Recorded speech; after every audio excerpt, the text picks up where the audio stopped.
tiene planes, para este fin de semana. Pues le cuento que en Xochimilco se realizará el Carnaval de la Demarcación, donde se ofrecerán artesanías, comida, grupos musicales y más atracciones.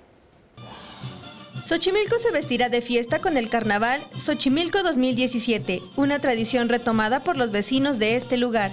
La festividad empezó como un compromiso ciudadano de vecinos y se ha hecho cada vez más una gran tarea.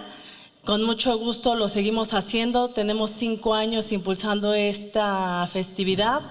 En el carnaval se presentarán más de 20 comparsas de chinelos y huehuenches, expoventa de artesanías, comida típica, grupos musicales, entre otros atractivos.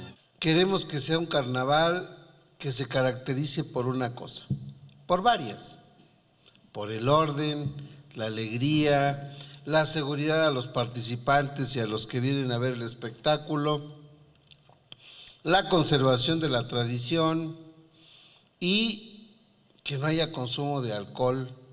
El carnaval se llevará a cabo del 3 al 5 de marzo en un horario de 12 a 23 horas. Se espera la llegada de alrededor de 70,000 personas, dejando una derrama económica de entre 10 y 14 millones de pesos. Con imágenes de Liber Rodríguez, Mariana Sánchez, 21 Noticias.